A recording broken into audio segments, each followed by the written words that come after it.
All right, happy Monday night, everybody. Welcome on into the daily broadcast. Glad you're hanging out with us here in the Hat Creek Interior Studios. You don't have to own a ranch to live like you do. Hat Creek Interiors can take care of that. Great Western style furnishings, accessories to your home, you name it. Indoors, outdoors, they've got it. The showroom, 10101 South Slide Road in Lubbock, hatcreek.us on the website. Check it out. The best from the East Coast to the West Coast. Nobody does it better than Hat Creek Interiors. All right, what do we got tonight? Well, we got Texas Tech basketball taking down the number one team in the country on the road. That's what Tech does. They beat number one seeds, Houston, Duke, Kansas. Tonight, give us the greatest strength of this team, the biggest weakness of this team. We'll analyze where they are right now on the seed line, if the NCAA started today, and deep dive by Raiderland today. The NCAA tournament doesn't start today. We have that. Jerome Tang will get paid by Kansas State. He will get paid handsomely. The whole fired for cause. It ain't going to work. It's good, bad, and ugly Monday. Stuff you like, didn't like, hated. Tech baseball, softball. I don't know, whatever else is on your mind. You jump in on that, and then we will celebrate the great actor, Robert Duvall. Your favorite movies, your favorite characters, your favorite scenes, anything and everything Robert Duvall related tonight. We're down for talking about it. In 3, in 2. Good evening, West Texans, all you good, fine, friendly folks out there who wish you were. I'm Ryan Hyatt, theraiderland.com. You start your day every day on the website. We'll give you your daily dose of Raiderland hot links, brought to you by Jackson Brothers Meat Locker down in Post, Texas. They handle all your meat processing. They ship to you great meats and cheeses and everything else. World famous jerky. Also brought to you by Ultra Exteriors in Lubbock. Give our friend Warren Taylor a holler. Inside or outside. New roof windows. New bathroom, new kitchen. Everything in between. Ultra Exteriors can make it happen. And of course, our friends at Live Life Well Clinic. Dr. John Skelton, a great Red Raider. That's what they want you to do. Live your life well right now. They're focusing, guys, for a lot of you right now, on gut health. It's not as simple as you think it might be. It's not as difficult as you think it might be to get that gut health going. And then diabetes reversal, yes, it can happen. They can show you how. They're at Live Life Well Clinic. Check out their website. It's really good. Everybody who gets in tonight, whether you are watching on Twitter X at Ryan Hyatt Media, and we hope you are there. We've been having trouble with our streaming on certain platforms. That's why we always say follow us on all of them. They're all free. So subscribe on Twitter X at Ryan Hyatt Media. On YouTube, Ryan Hyatt's Raiderland. I think we're at 700 or close to it subscribers. And then on Facebook, Ryan Hyatt's Raiderland. That way, if for whatever reason it's not coming in, you jump to another one, you get in, you get on the show. You get your comments thanks to United Supermarket and Market Street, the supermarket that takes care of Texas Tech and West Texas, as opposed to the one that takes your money, sends it down south, and puts it on scoreboards down in South Texas, Central Texas, something like that, however you want to do it. All right, where do we want to start today? Which road are you going to take us down today? Who's going to get in first? Facebook, Twitter, YouTube? Who's going to get in first today? Basketball, obviously, very large win. We on the good, bad, and ugly today on the website. Good is beyond what JT Toppin is doing, because Kristen Anderson was great Saturday night there against Kansas. He was great. JT Toppin was special. You're going over 30, you're doubling again. He's special. That's how you have special seasons. You have a great player, you have a special player, and then you have some people like Atwell beginning to come in. But I ask you today, and we can look deeper as we go through, that this team is sitting firmly on that 3 seed, 4 seed line right there. The worst 3 seed, the best 4 seed. So what's the strength? What's the greatest strength of this team? What's the biggest weakness for Texas Tech men's basketball? Jeff gets in first. He's on YouTube. I'm going to say right now, on February 16, Texas Tech will win the Big 12 regular season championship. That's bold. A huge Texas Tech baseball prediction right there, as the Red Raiders start the season 0-3, but actually had a lot of bright spots there in Arlington. very competitive early on in games against OU. I certainly ran into a buzzsaw with OU's pitcher throwing wipeout sliders all day long, and then took Arkansas, the seventh-ranked team in the country, to 11 innings on Sunday. But yeah, Jeff. I'm with you. All right, Texas Tech, Big 12 regular season champions, huge payoff for Tim Tadlock in this program. Wasn't expecting that kind of bold call.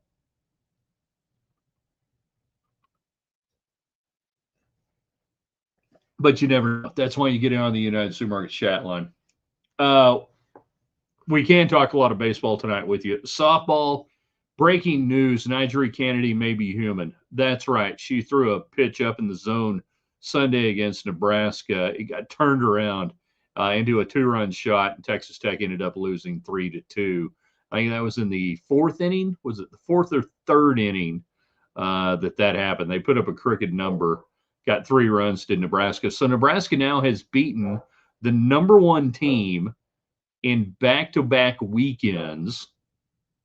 You'd think they'd be number 1, right? Oh, no, they're not number 1. But they beat Texas last weekend. They beat Texas Tech this weekend. Texas Tech, though, wins every other game, including a big win over Florida State. 2 top 10 wins, 2-1 against the top 10 early on for Jerry Glasgow's Red Raiders softball team. But yeah, Nigel Kennedy might be human. Might have thrown a pitch up.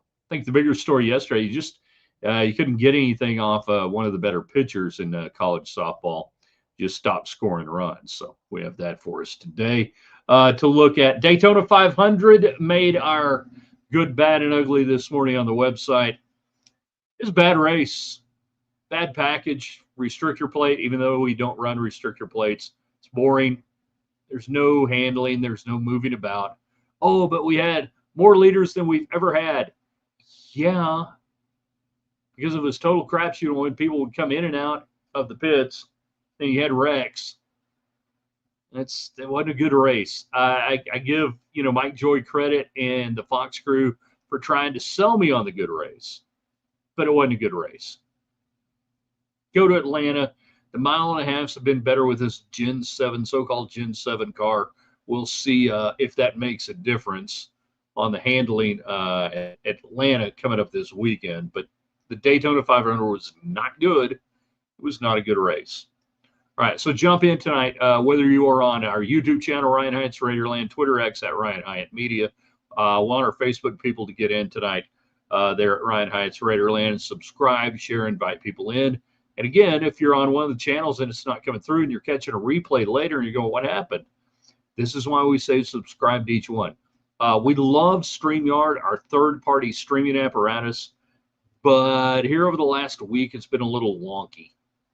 It's just been a little wonky. Biggest strengths, biggest weakness for Texas Tech basketball so far. Jeff, back on our YouTube channel. See, Jeff can get in. You can do it too. Biggest strength is is the best 1-2 tandem in college basketball. Weakness is still the depth, but that's improving. Schedule favors Texas Tech. All right, as you may have heard on the broadcast the other night, Arizona's schedule is pretty much backloaded, and you just tagged them with 2 losses. Houston, pretty fair schedule for Texas Tech. Arizona State, Kansas State, obviously grease fire there in Manhattan. Cincinnati, you get them at home, that helps. Iowa State on the road, going to be a tough test, and then TCU and BYU to finish up. Now, I'm not going to say Texas Tech is going to win the Big 12. I think the biggest thing right now is just where are you going to end up on the seed line. And I agree with you right now. Maybe the biggest strength is the 1-2 tandem. I think the biggest strength is Texas Tech's ability on a given night against a given team to dictate tempo the way they want it for the most part. We saw them speed up Houston. Then we saw them go to UCF right after that, and they probably needed to slow it down. They didn't do it. But I think this is a team that on their better nights can play a fairly fast pace, not up and down on a track meet, but a pretty good pace if you don't want to, and can still play against teams that want to play at a pedestrian pace. I think maybe the biggest pace that they don't like is probably the hully gully nature of it, getting up and down too much, and I think that's what we saw a little bit at UCF. For those who are wondering, hoopshd.com, bracketville.wordpress.com, those are the only two sites we pay attention to. Right now, Hoops HD on their latest bracket, Texas Tech, a 3 seed. Bracketville, I think today they're going to come out with their latest bracket tomorrow. I think they're going to have Tech on the 3 line, but if not, it's going to be right on the edge of the 4 line. That's okay going in there, you know? It's okay going into the last 2 weeks of February. I'll take that because I don't think this team can get any better than a 3 seed. 3 seed, 2 seed, the only difference, that's a jersey, basically. It's a jersey color. They're in the Sweet 16. Just like last season, we'll beat you however you want us to beat you. Yeah, but you still operate in that gray zone sometimes. You can also get beat that way as well.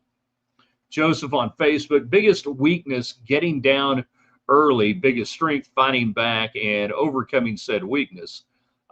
Biggest weakness, getting down early. Most of the time, Tech hadn't got down early.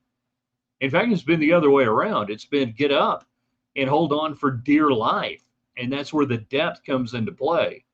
And that's where this team is getting better with players like Bamboye eating up some more minutes right now. Horner, where'd that come from the other day?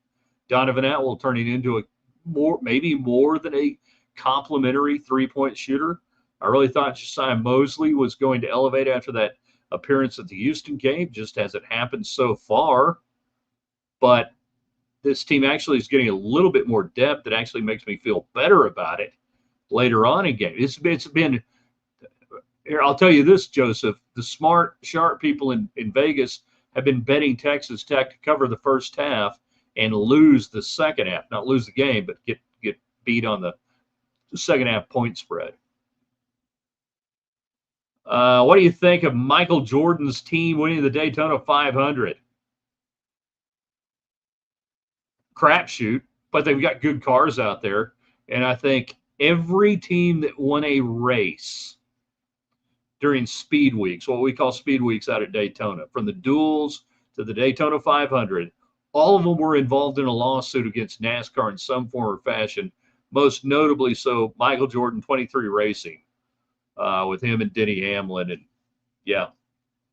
See how Reddick wins. I mean, it's total crapshoot, the racing right now at Daytona and Talladega with this Gen 7. It was not a good race. It was painfully boring. And then I hate the fact that we've just given up and say it's just going to be a demolition derby at the end. It's not good. It's not compelling. And we had guys riding around with 50, 40, 30 laps to go, trying to, run 52-second laps, turning this into a fuel mileage race. That sucks. Nobody likes it. I didn't like it. Wasn't very good. All right, good, bad, and ugly Monday. You can get in your good, bad, and uglies. The things you liked over the weekend: Texas Tech softball, Texas Tech baseball, anything and everything. You got questions on baseball? Happy to answer them. I like some things that I saw this weekend. Thought there were some good things there. As we mentioned earlier, Nigeria Kennedy may be human. That's okay. And then Texas Tech basketball, biggest strengths, biggest weaknesses. And then we will spend a not inordinate amount of time, but the proper amount of time going forward from here, talking about Robert Duvall passing away, 95 years old today. Your favorite roles, your favorite movies, favorite scenes, you name it. Mr. Corleone's man who insists on hearing bad news at once. Tom Hagen, consigliere to Vito Corleone there, Jeff. He was a good soldier. He was a great soldier. What happened with Sonny obviously troubled him. And then, Michael removes him from the position later on. He does what he needs to do. Godfather Part 2, one of the greatest movies of all time. You had to make Godfather 1 to get to Godfather 2. But yeah, the Irishman, the families, the five families, they didn't like the Irishman being so close to Mr. Corleone. They didn't like it. But there he was, the Irish gang. See how your Duvall movies, your Duvall scenes, your top ones, you name it, jump in on Twitter X at Ryan Hyatt Media, on YouTube, Ryan Hyatt's Raiderland. Subscribe, share, invite your friends in, and also on Facebook. Yeah, so Godfather, I would say Godfather Part 2 on that. We're going to throw Lonesome Dove in there. Maybe you give us your favorite Lonesome Dove scene on that. Apocalypse Now is a 3 freaking hour movie, and in about 15 minutes, Colonel Kilgore steals the whole movie. If I say this beef is beef at the beef. If I say this beach is safe to surf, Captain, it's safe to surf. You can surf or you can fight. I'll get out there. What a great scene. Of course, The Natural. Max Mercy just plays the character so perfectly. That's why people hate sports writers. Not Don Williams, of course. Days of Thunder, Harry Hogg. You see that out over there?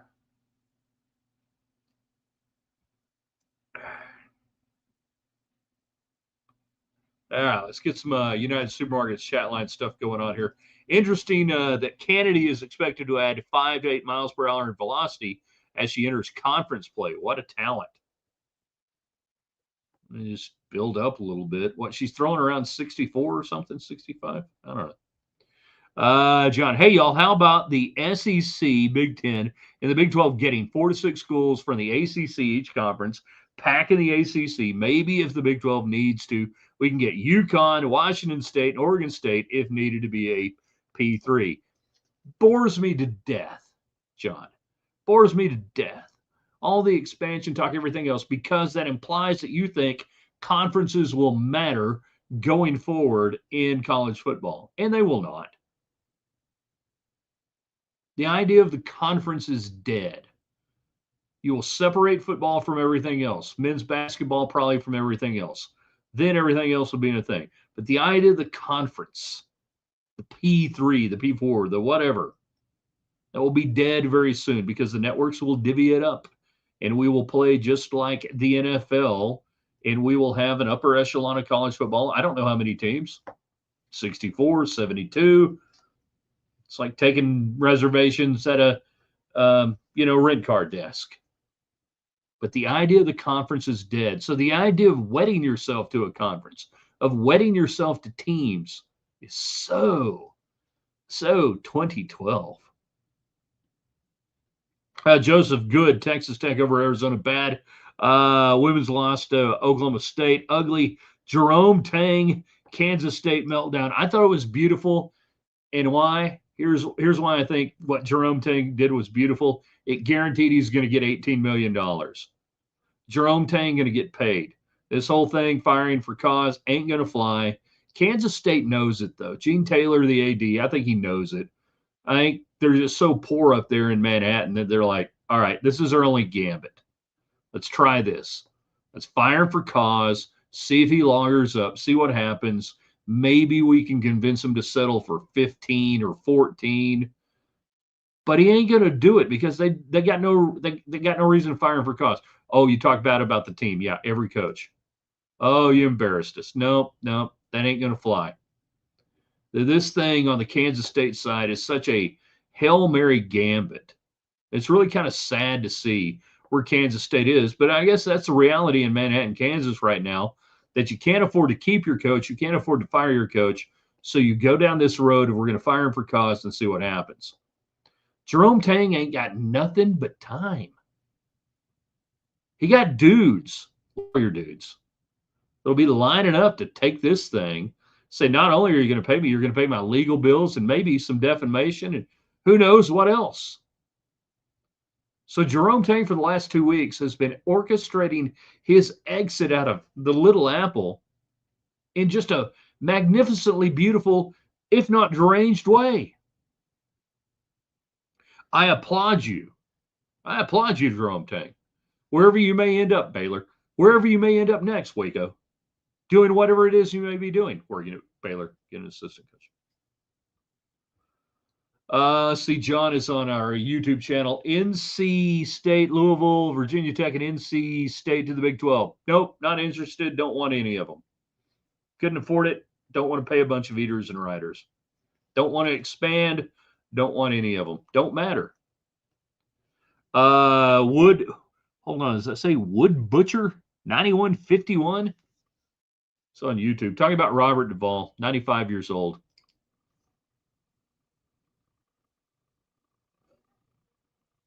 Favorite movies, favorite scenes, favorite characters. What do you got for me tonight? Colors. That was a good one with the young Sean Penn. Underrated film. Duvall could play many different roles. Yes, he could. I'll give you an underrated film, The Great Santini in the early 80s. The Great Santini plays a United States Marine, comes back, absolutely loses it during one of his son's basketball games. Great movie, The Great Santini. Most people have never seen it. Of course, his first great movie was To Kill a Mockingbird, where he plays the role of Boo Radley.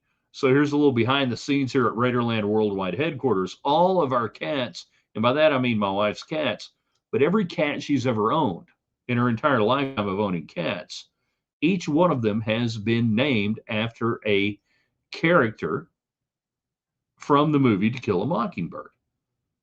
So when I met her, she had a cat named Radley. And now you know the rest of the story. Secondhand Lions, great movie for all ages. Good movie, great movie. Yeah, I'll give Secondhand Lions a shout out on that one. You know, Open Range.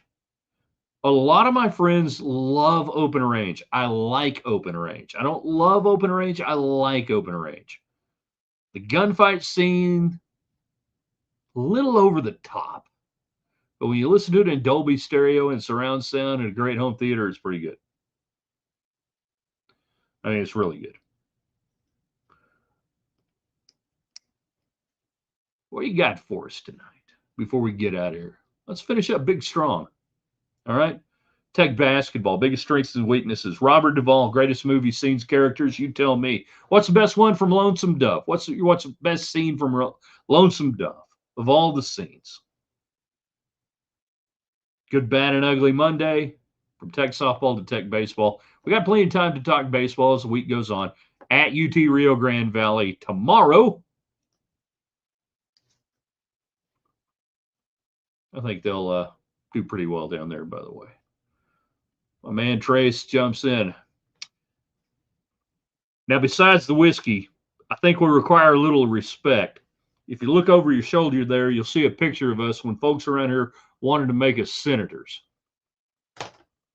Now, we didn't put up with dawdling service then, and we sure as hell don't do it now.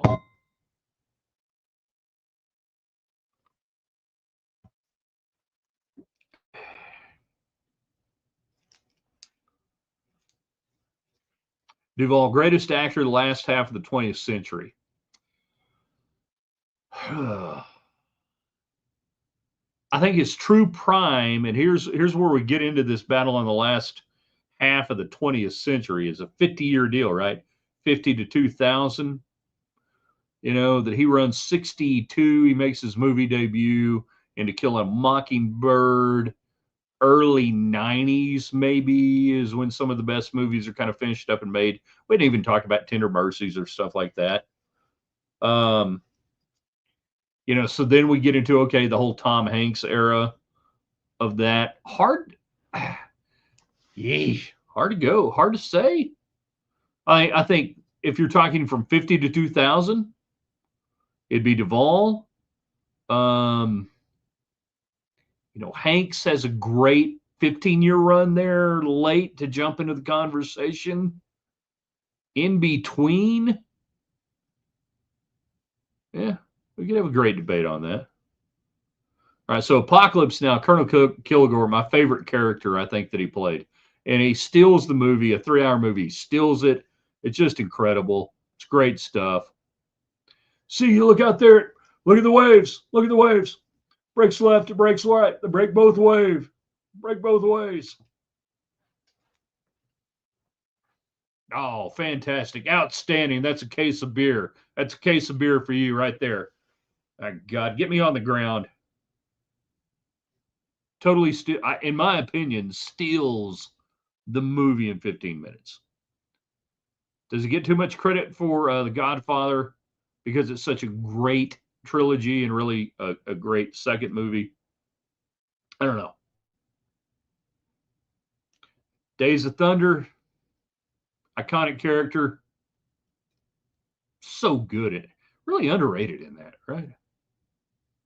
Anybody I got to take a look at ain't nobody. And then Lonesome Dove. Where do you want to start? Your favorite Gus scene? Augustus McCrae. Your favorite Gus scene out of Lonesome Dove? Which I've told the story before. I'm going to tell the story again tonight before we get out of here. And I hope you guys will share it with your friends and everything else. So Robert Duvall is getting ready to make Lonesome Dove, working on Larry McMurtry's screenplay with, I just blanked out on the other writer. I apologize.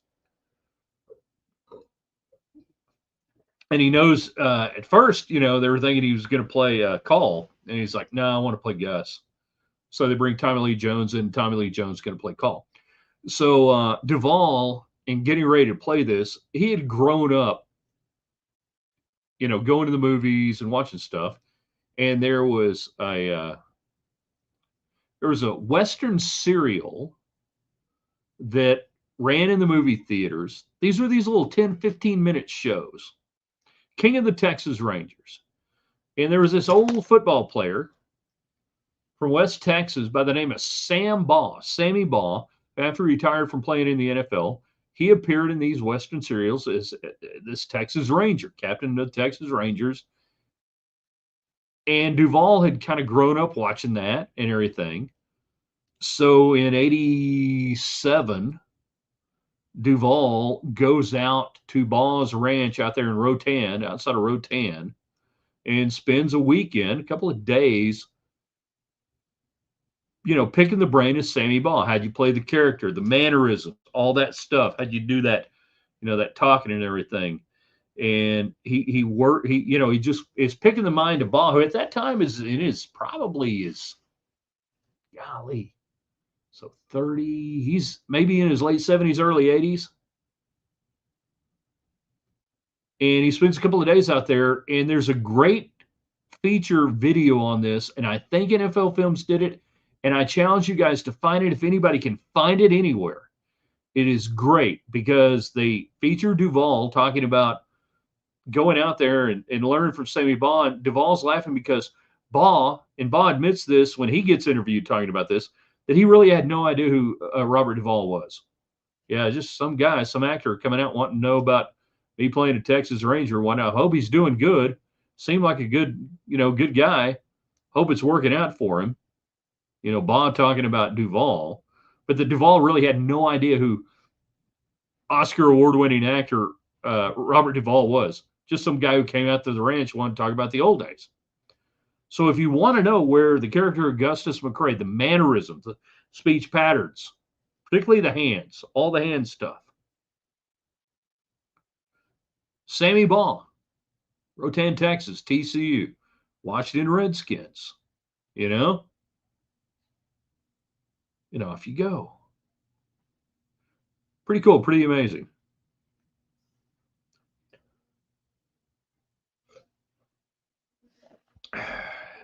Favorite Lonesome Dove scene, I think, with Duvall is,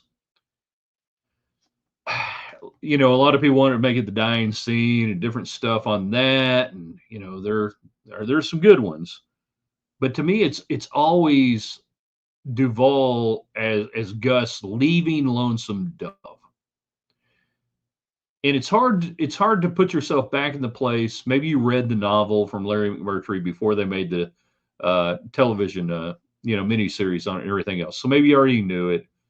But now after you've seen it so many times, well, that when he's leaving Lonesome Dove, when they're leaving Lonesome Dove to go on the cattle drive, that he's not coming back. So you have to put yourself in that place, watching it maybe for the first time, or just seeing how he plays that scene. The scene there at the whorehouse with Xavier Wands. The rush will never come again. Goodbye, my old friend. Goodbye, my fine friend. That he's not just saying goodbye to Wands, who will burn the place down around him. Talk about way to go out. He's not just pulling down that old sign that says we don't rent pigs. And by the way, you got to state that up front, because a man who wants to rent a pig is a hard man to stop. But that the entire scene of Gus, of Duvall leaving Lonesome Dove, is the leaving of the West. It's the end of the West. It's the end of everything that transpires going forward. That's it. It's the end of the old days. It's the end of the Texas cattle drives. It is the end. And we see that when Call comes back with Gus, that everything's changed. There's a newspaper man up from San Antonio, down from San Antonio. That everything is different. Everything has changed. In the leaving of Gus, the exit of Gus from Lonesome Dove is the exit of the old Texas, of the old West, of the old cattle drives, in the new era coming in. And he plays it so freaking well. To me, that's my favorite scene regarding Augustus McCrae. Now they're all great, but that one, because of what it means, and you don't know. And I'll say it again: you don't know, you don't realize it the first time you're watching or whatever. We've seen it so many times now. It's we know it's going to ain't coming back. But the first time you watched it, you didn't know that. You didn't know what you were watching. You were watching the end of the West. Jan, nothing better than the made-for-TV Lonesome Dove. When my husband was sick, he watched it over and over. We had it taped. May not be many at Tech's games Saturday because a bunch had heart attacks. Do you think the P2 will take Tech? Yeah, absolutely. Tech will be in whatever iteration of the highest level of college football there is. Slinging Sammy Ball, also cursing Sammy Ball. My uncle, great uncle, he played golf with Sammy Ball a lot down there at Snyder. Got good stories. Sammy Ball, also a former rodeo coach at Hardin Simmons. I don't know if he technically coached or actually just helped sponsor the team, but either way, he was involved. Yeah, watching the Arizona game, heart attacks all the way around Saturday night. Trace married a woman from row 10. Big mistake. I ain't touching that one. I'm going to leave that one alone. Jared jumped on late, wanted to get in my favorite Duvall movie role. My favorite role was in 7 Days in Utopia. 7 Days in Utopia with Lucas Black. Didn't see that one coming tonight. In the words of Jim Brockmeyer, I did not see that coming. That was out of left field completely. Totally. 100%.